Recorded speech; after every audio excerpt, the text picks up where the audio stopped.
Pronto, aqui é o nosso tema, territórios e desterritórios, quando falamos do conceito do conceito. A principal obra que fundamenta esse trabalho é o que é a filosofia do filósofo francês Deleuze e psicanalista também francês Félix Guattari. E a apresentação vai ser dada por mim, Renata, Vanessa e Euler.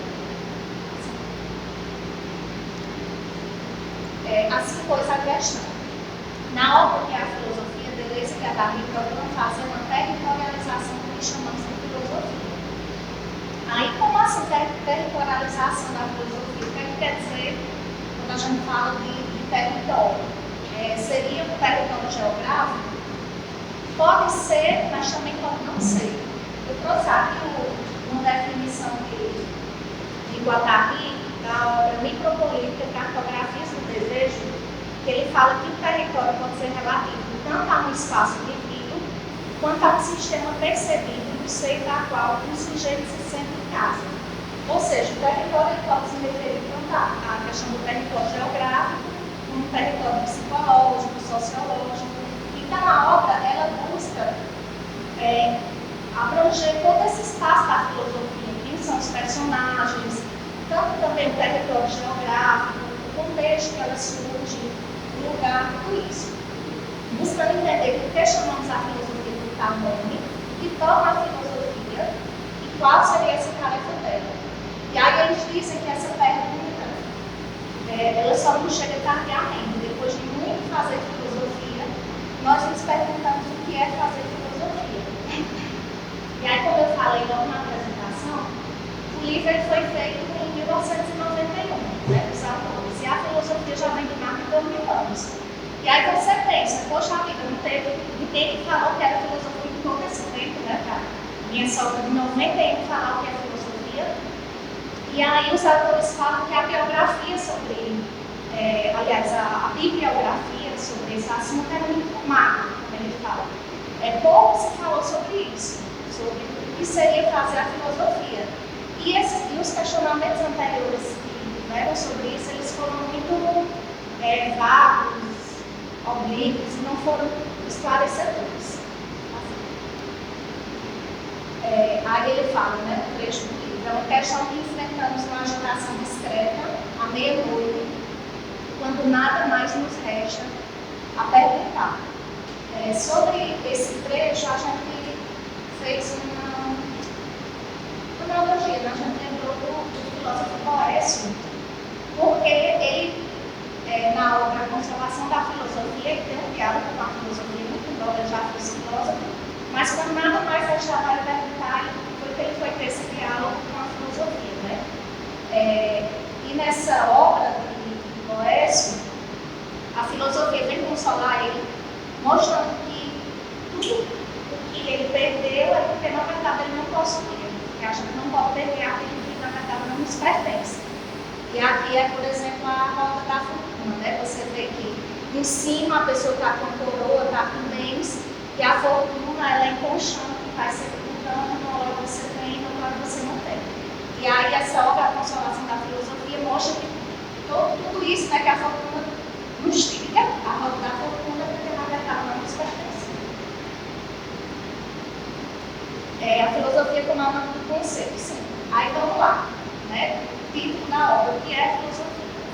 E aí, a primeira definição que a obra traz é: filosofia é a arte de formar, inventar e fabricar conceitos. E aí, como eu falei que ele busca esse território da filosofia, e dentro do território da filosofia a gente tem também quem são os personagens, o personagem conceitual, a obra traz muita importância do amigo. Ele ressalta muito o amigo. A figura do filósofo aparece como aquele que é amigo da sabedoria, aquele que a potencializa, atualiza, e este assim faz cumprir os conceitos, nesse movimento da filosofia. Nessa parte de potencializar, eu achei interessante porque tem um trecho que ele diz que o filósofo é o conceito de potência, ou seja, a partir do filósofo poderá surgir um conceito. E ainda quanto a essa questão do amigo, ele traz um trecho importante que é a distinção do amigo e do sábio, que que é que a Grécia ela se tornou, vamos dizer assim, um ambiente, uma terra fértil para que a filosofia pudesse aflorar. Porque na Grécia não se tinha os sábios, tinha os amigos da sabedoria. Amigo é um desses personagens do qual se diz que ele testemunha, do qual se diz mesmo que ele testemunha a favor da origem grega da filosofia. As outras civilizações tinham sábios, mas os gregos apresentam os amigos, que não são simplesmente sábios, mas modestos. Quando você parte da imagem de um sábio, você tem uma pessoa que ela já tem o conhecimento. Então é uma coisa fechada, porque o conhecimento já está ali. E quando eu falo de amigo do conhecimento, eu estou buscando o conhecimento. Então é uma coisa que está mais em movimento. E amigo ele também remete à questão tanto da proximidade como da confiança. Que é o que ele fala aqui, amigo designa uma certa intimidade, uma espécie de gosto material ou potencialidade. E aqui mais uma vez ele fala que os gregos sancionaram a morte do sábio e o substituíram pelos filósofos, os amigos da sabedoria, aqueles que procuram a sabedoria, mas não a possuem normalmente. E quanto à questão do filósofo e dos conceitos, ele fala que o filósofo é bom em conceitos, em falta de conceitos, sabe quais são inviáveis, arbitrários ou inconsistentes, aqueles que não resistem ao instante e quais, aos contrários, são bem feitos e testemunham a criação, mesmo se inquietante ou perigosa. Aí, no caso, é o constante movimento do filósofo para com o conceito. Também voltando para a questão da amizade, você vê que é uma coisa que está sempre em movimento, não é rígido. O movimento do filósofo para com o conceito, que não é apenas definido, capitular, mas o constante criar e também atualizar para que o conceito continue existindo. Por isso, a figura do amigo ou do amante não é alguém que vem apenas fazer a síntese, porque assim o conceito estaria limitado, como a gente falou, tem que estar sempre sendo atualizado. Bom, pessoal, então continuando a nossa apresentação, né? A gente pensa assim, o nascimento que chamamos de filosofia. Então, quando é que se surge essa ideia de filosofia? Né? A rivalidade dos homens livres, um atletismo generalizado. O alvo é protagonizar e conciliar a integridade da essência e a rivalidade dos pretendentes. Não é uma tarefa grande demais? Então, o que é que ele vai atribuir? Ficou cobrindo aqui essa parte de baixo. Tá bem? A imagem ficou cobrindo bem, mas enfim. Então, o que é que ele vai falar sobre a ideia de filosofia, né? Essa necessidade de conciliar o conceito, essa integridade do conceito e a ideia de cada um, que cada um teria, essa rivalidade dos pretendentes com o conceito. Então, nisso vai haver, nessa ideia de filosofia clássica, uma constante briga entre aquilo que é a essência das coisas, que as coisas de fato são, e aquilo que o filósofo vai atribuir conceitualmente àquela coisa. Então, no caso, a relação entre o filósofo e o conceito seria a de que o filósofo é amigo do conceito, que é o conceito em potência, mas que as coisas precisam ser inventadas, fabricadas e criadas, e não seriam assim, e não seriam nada sem a assinatura daqueles que os criam. Pensando no exemplo de Platão ao definir a teoria das formas. A formulação dessa teoria carrega a leitura de mundo de Platão, e mesmo que tentemos reproduzi-lo de forma precisa, não teremos sucesso, porque não temos como pensar como autor. Dessa forma, cada um de nós, ao filosofar, cria o seu conceito acerca da teoria das formas, usando das proposições de pensamento propostas por Platão. Então, na verdade, a crítica que os autores vão fazer aí sobre essa ideia de conceito tão clássica na filosofia é que essa história de estar sempre criando conceitos nos limita. Porque ao longo de toda a história da filosofia, a gente tem nos tratados essa necessidade que os filósofos sempre têm de criar uma teoria, sistematizar aquela ideia de mundo, aquela visão de mundo, mas no final das contas, nós hoje, enquanto fazedores de filosofia, nós estudamos esses conceitos, mas nunca vamos efetivamente alcançar esse conceito segundo o Platão, por exemplo. No máximo que a gente vai fazer é se aprofundar no texto dele, tentar se aprofundar naquela ideia, mas a gente nunca efetivamente vai alcançar porque não vivemos as vivências dele, não vivemos aquela realidade. Então, cada autor, durante o seu tempo, durante a história da filosofia, tentou pegar essa ideia que ele absorvia, refazer de acordo com o seu tempo, criar um novo tratado. Então, sempre teve essa sistematização. Aí era sistematização de sistematização ao longo de toda a história da filosofia, sempre com uma nova criação de conceito em cima de conceito, criticando o conceito anterior, né? Então, a crítica de Deleuze e Guattari vai ser justamente isso. Criar conceitos não vai necessariamente nos aproximar da essência das coisas. Se a gente só tentar criar novamente um outro conceito, não necessariamente a gente vai estar se constituindo em uma atividade filosófica, porque a atividade criativa não é necessariamente descobrir essa essência, mas justamente essa busca, essa procura. O filósofo é essencial para a ideia. Platão dizia que é necessário contemplar as ideias, mas tinha sido necessário antes que ele criasse o conceito de ideia. Que valeria um filósofo no qual se pudesse dizer ele não criou um conceito, ele não criou seus conceitos? Na verdade, é a crítica que o autor vai fazer, né? Porque ao longo da história da filosofia, o que era valorizado era justamente aquele filósofo que conseguiu fazer esse tratado das suas ideias, né? Esse debate nos ajuda a quebrar a visão de que a filosofia debate acerca da universalidade, pois, como defendem Deleuze e Guattari, os filósofos estão constantemente, tem uma palavra aqui no meio, criando aquilo que chamamos de realidade. Porque a filosofia é justamente para ser justamente essa atividade criativa, né? E aí ele vai, ainda na introdução, passar a tentar dizer o que a filosofia não é, né? Ele deu essa primeira definição de que a filosofia é essa criação de conceitos, mas obviamente ele critica essa ideia. E aí ele vai tentar agora por negação, né? Vamos dizer o que a filosofia não é.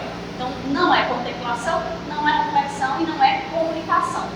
Não são disciplinas, mas máquinas de construir universais em todas as disciplinas. Toda criação é singular. E o conceito, como criação propriamente filosófica, é sempre uma singularidade.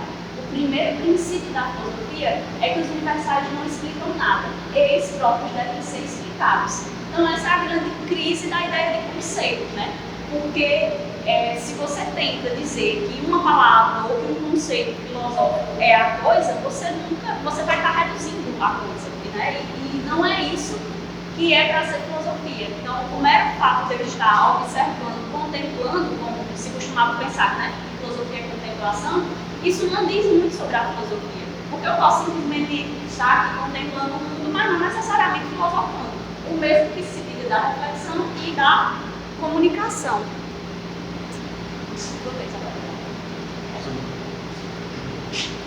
Então, vamos lá. A relação intrínseca entre o filósofo e o conceito. Por que a gente destaca essa intricidade da coisa? Porque o filósofo e o conceito eles vão por coisas de se auto-afetar e um é o outro. Né? O conceito é o filósofo de potência e o conceito de potência precisa do filósofo baseado na sua originalidade, na sua potencialidade. A gente vai seguir o Benedito ao falar: você não pode ensinar nada por conceito se você não estiver início criado, isto é, construído com intenção e é próprio. E o campo, o sol, que não se confundem com eles, mas que abrigam os objetos e as suas personagens discutíveis. Então, essa relação entre o filósofo e o conceito é importante para entender como é esse movimento do conceito, né? O conceito vai ser criado, vai ser feito, vai ser produzido. Só que essa produção ela depende do escala da pessoa que está fazendo. Então, é importante que a gente observe a figura do filósofo, o seu papel político, as suas relações sociais, para que a gente entenda o que motiva ele a fazer tal conceito. E aqui a gente falou um exemplo. Nós estudamos Hobbes na disciplina de filosofia moderna, né, parte política. E o Hobbes estava ali, cara, no século XV, e ele tinha uma grande missão que era de fazer um livro que explicasse, justificasse a monarquia absolutista, né? O livro dele está certo, as ideias que ele coloca são certas? Eu não sei. Mas ele vai criar um conceito de Leviatã, né, do Estado, né? E toda a obra dele é para justificar a importância da gente do Estado, né? Então, o conceito dele está lá e ele vai justificar o pensamento dele, né? E a gente vai fazendo isso com as diversas temáticas que a gente vai tendo no curso. Então a gente vai criando esses conceitos eles são políticos. E eu digo a vocês, usar ou não usar conceitos também é uma atitude política, né? Alguns solicitam arcaísmos, outros neologismos, atravessando por exercícios etimológicos quase loucos. A etimologia como atletismo propriamente Então, a arte de criar conceito ela é muito do filósofo. Depende do filósofo. Se ele vai usar termos mais arcaicos ou ele vai criar uma outra linguagem para poder fazer esse conceito, isso não nos cabe. Isso cabe ao filósofo. Ele tem essa liberdade, essa autonomia para poder olhar para a sua realidade, olhar para aquele estudo, olhar para o mundo e denominá-lo, e criar as coisas. Então, isso mostra essa questão da linguagem como ferramenta do filósofo, né? Então, como ele vai fazer isso, eu não sei, mas ele vai fazer, ele vai criar o conceito. Ele está usando esses nossos meios. E aí, os conceitos eles precisam ser atualizados. A gente falou sobre potência, a gente falou sobre atualização, fala sobre uso, por quê? Não basta só criá-lo, ele tem que ser atualizado. E deve ter muitos filósofos que da Grécia para cá escreveram coisas que foram para Bíblia, né? A gente não conhece muita coisa dos filósofos, né? Alguns ficaram feitos pedaços. E aí o que acontece? Quando esses conceitos eles são atualizados, a gente consegue torná-los nossos próprios. Por quê? A gente começa estudando Platão, estudando Heráclito, estudando muita coisa. Esses textos eles são atuais, são textos muito antigos, que eles foram tendo sua relevância, eles foram constantemente sendo atualizados. E muita gente hoje em dia pesquisa esses textos. Então são textos atuais, mas eu vou fazer muitos desses conceitos.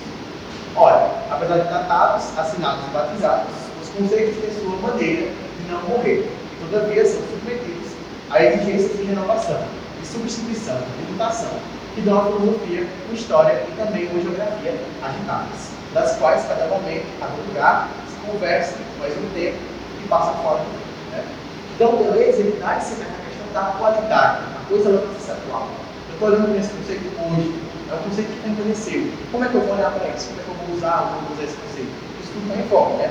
E também existem alguns filósofos que vão atualizar esses conceitos. Por exemplo, o autor escreveu para uma época, você vê que esse conceito é potente. Eu posso resgatá-lo, né? Fazer uma leitura a partir disso, mostrar um novo horizonte, atualizar esse conceito. E o que a gente faz muitas vezes na academia é isso, né? A gente não vai criar um conceito do zero, mas a gente vai atualizar. Eu vou criar um conceito assim como o meu autor? Não. O conceito é único do autor. O que eu posso fazer? Tentar ler o livro dele e me aproximar disso, né? Mas a leitura dele só ele fez, né? Por exemplo, o do Platão. Só quem fez a redação era Platão. Só quem sabe o que ele pensou era ele. O que a gente faz? A gente se aproxima. Mas o conceito é Platão, né? Dessa forma, usar ou não determinados conceitos revela essa atitude política, como estamos numa esfera biopolítica, né? Devemos tentar entender a metafísica do poder por trás do conceito, né? E aí, nós temos que parar um momento para olhar aquela crítica muito fortemente feita na escola de Frankfurt, né? Que é uma crítica da nossa razão. Se deve de uma razão, e o iluminismo vai passar uma fase até mesmo de terror, como o negro, né? Então, para discutir por que a gente endossa tanto essa racionalidade.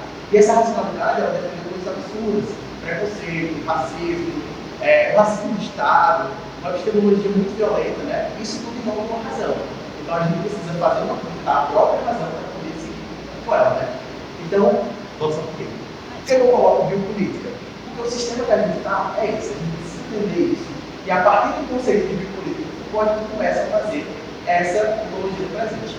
E aqui, biopolítica está com esse controle dos corpos das mais diversas áreas, né? É um controle sobre a nossa subjetividade, sobre a sexualidade, o que a gente pode ou não desejar, o que a gente pode ou não estudar, se você pode ou não criar um conceito, isso tudo está dentro do sistema biopolítico, né? E aí, como que a gente saiba disso e procure as mecanismos de subversão, para escapar desse período do poder. E é isso, né? A metafísica do poder entender como cada pequena relação, cada grande relação nos constitui, né? A gente constitui o poder assim como somos constituídos por ele. Então, a partir desse momento, você também consegue causar subversão. E a rivalidade, ela causa movimento. Sabe a filosofia que o amigo ou a amante, como pretendente, não existem rivais, né? Então, acho que o primeiro rival da filosofia que surge é a visão sofista, né? Tanto é que o Platão, lá no Sofista, ele vai apresentar o filósofo, né? Como alguém que é positivo, o sofista como negativo. O filósofo é o ser, o sofista é o não ser, né? Existe uma dialética constante, uma contradição. Essa contradição vai levar ao movimento. O filósofo vem para tacar radical no sábio, né? E ele vai começar a galgar o seu caminho do conhecimento. E esse movimento é muito importante. Como é que eu vou atualizar o meu conceito? A gente é acadêmico, vou produzir uma obra, alguém provavelmente vai criticar, vai ler, vai criticar, e a partir disso eu trago um pouco do argumento. E assim a gente vai construindo cada vez mais o conhecimento. E esses autores que eles estudam, né, eles têm os seus movimentos, eles vão ser criticados, eles vão rebater essas críticas, né? E assim a gente vai dando continuidade ao movimento.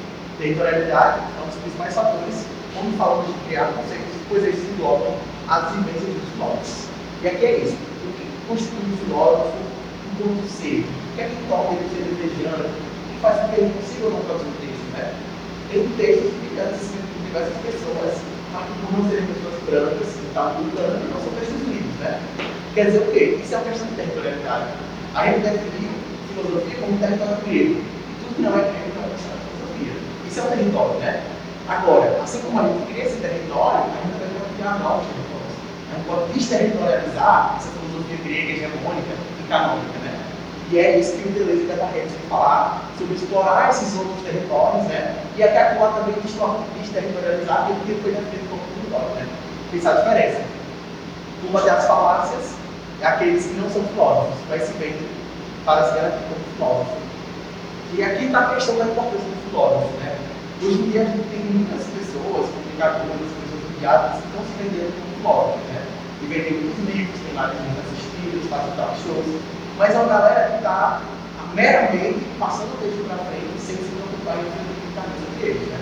Eu vou deixar aqui mais para frente, mas é para falar também da questão local, né? A gente tem um território de onde falar. Para que eu possa territorializar, eu também já tenho na no território, né? Assim que usar o né? E aí a atualização daquilo que chamamos de filosofia, depois foi a obra da epistemologia, da linguística, ou mesmo da psicanálise e da análise lógica. Então, Deleuze enumera algumas linhas de pensamento que, em algum ponto, elas se conversaram com a filosofia, flertaram, fizeram coisas em comum, se distanciaram. Isso aqui é uma mostra de que a filosofia está fazendo esses conceitos produzindo isso e ela dialoga com as outras áreas, né? Mas nenhuma dessas outras áreas é filosofia. Existe um diálogo, a gente se comunica, a gente progride, a gente tem um avanço, mas elas não são filosofia, né? Epistemologia tem um foco específico, a linguística tem, a psicanálise, a análise lógica, e algumas delas se comunicam muito com a filosofia, mas elas não são filosofia. Essa constituição dos discursos debatem e atualizam as discussões com a filosofia, mas não se preocupam em formar conceitos, sendo que elas usam os que já são propostos pela filosofia. Assim como a informática, o marketing, o design e a publicidade fazem boas ontologias do presente, no conceito kantiano, mas nenhuma delas é filosofia, né? E aí, o que é o termo ontologia do presente? É uma ferramenta, é um mecanismo que a gente vai usar para poder entender o presente, né? Esse texto foi proposto pelo Foucault e ele vai falar isso, né? Como é que eu vou entender o presente? Nós estamos numa época que a informática do presente, que a gente vai ter muito compartilho de marketing. O design representa a publicidade, né? Interage muito com os elementos. Mas isso é filosofia? Não. Segundo a filosofia também não. Porque eles só vão usar essas ferramentas para poder se tornar acessíveis, comunicativos. Eles não estão preocupados em criar conceitos. Eles vão pegar os conceitos que estão propostos e usá-los assim, por favor, mas eles não criam conceitos. Né? Aí está algo essencial para que chamemos de filosofia. Né? O movimento geral que substitui a crítica pela inovação comercial não deixou de afetar a filosofia. E aqui crítica, eu li no sentido kantiano, né? Fazer uma análise de si mesmo, de se criticar, definir o limite da crítica de filosofia, né? E a gente está fazendo isso. A obra de Deleuze e Guattari é uma crítica do tempo que é a filosofia, né? Era uma filosofia territorializada, colonial, era um saber muito centralizado, e que a gente está descentralizando esse poder. E aí, isso é uma crítica que o filósofo está fazendo à filosofia, né? Mas o que é a crítica como exemplo do Deleuze e Guattari? Eles estão querendo criticar aqueles que vendem-se como filosofia, mas não como preocupados com a crítica, né? E aí, acho que esse está tentando fazer. O Leandro Carnal, o Cortella, o Mondé, uma galera que não está preocupada em estudar filosofia para poder fazer um movimento crítico, né? Eles não estão preocupados em criar conceitos e debater isso. Eles pegam um recorte de frases, jogam isso na mídia e fazem sucesso, né?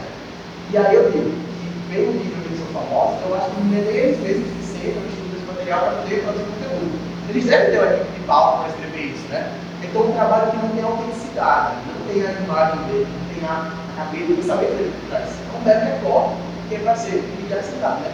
Então, a gente tem um movimento que gera lucro, que é comercial, mas que não gera crítica, né? Gera um crítica muito que só corrobora com o sistema capitalista, né? Quanto mais se vê, mais eles são consumidos, né? Então, muitas vezes, esses comunicadores se vendem como filósofos, mas eles não estão preocupados em criar conceitos, né? Apenas lucrar com outros, o que os outros querem escutar. E aqui está um problema sério, né? O que os outros querem escutar. Eles vão produzir, aquilo vai ser diário, vai dar valor, vai ser rentável. Eles vão produzir uma coisa que é filosofia, não um trabalho de embate, de superação, não. É aquilo que vai gerar lucro. E aqui a gente tem um problema, né? Porém, quanto mais a filosofia tropeça em rivais imprudentes e simplórios, mais ela se sente preparada para realizar a tarefa de criar conceitos que não são antes meteóricos de mercadorias.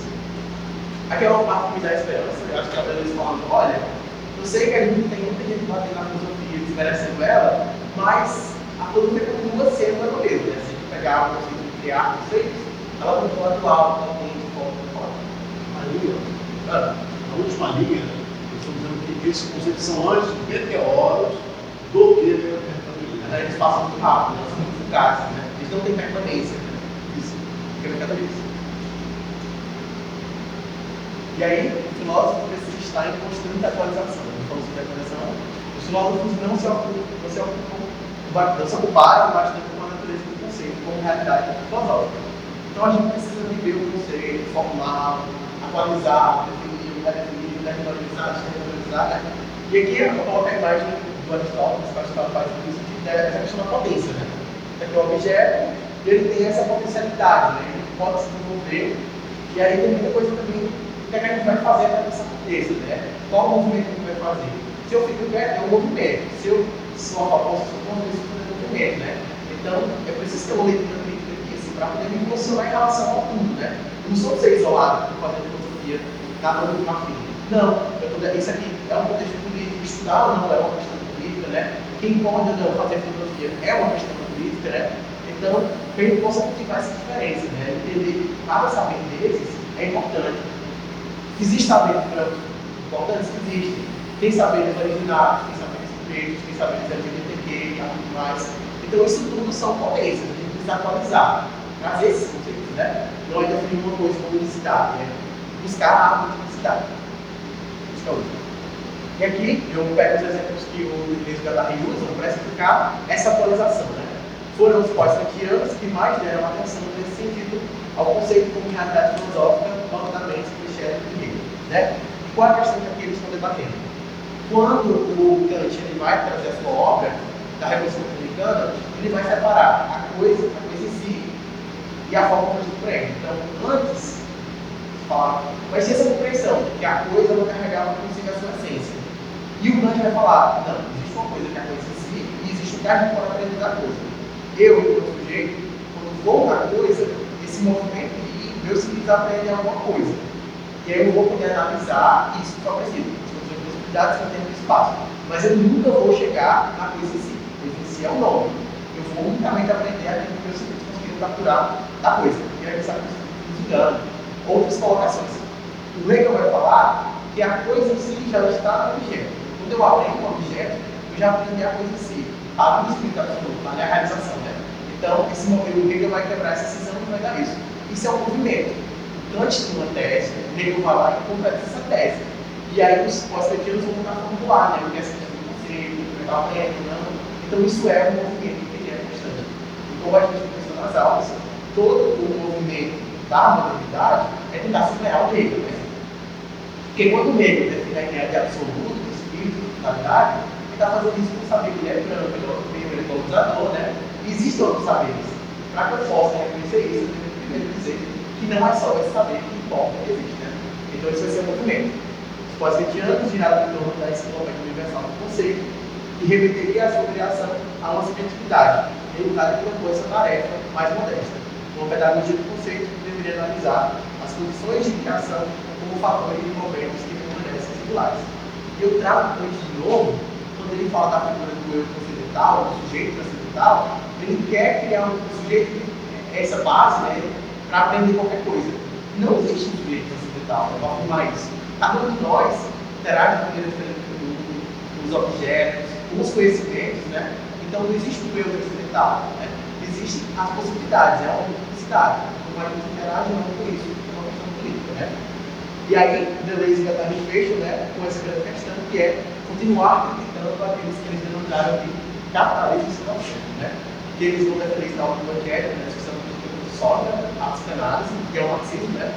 Mostrando como é que essas duas teses, elas vão trazer uma força legal para a sociedade, mas em alguns pontos elas retroagem, né? Não existe só o poder de classes. Tem uma teoria do poder público, a maior por trás disso. E também nem tudo é desejo. Desejo não é só falta, né? Desejo é aquilo que nos constitui. Então, isso aqui volta para uma questão também do capitalismo esquizofrênico. Por quê? A gente está tentando romper essa barreira unicamente de grupo, né? Para nós não saber que não é só um teatro educativo. E a gente está falando da esquizoanálise, por quê? A gente está falando de um saber que não é valorizado, um saber que nem é considerado saber, que vai possibilitar a publicidade ao invés da publicidade. É isso. A nossa referência foi o livro inglês, Catarina, né? Que é a filosofia. E nós agradecemos a atenção de vocês. Foi isso.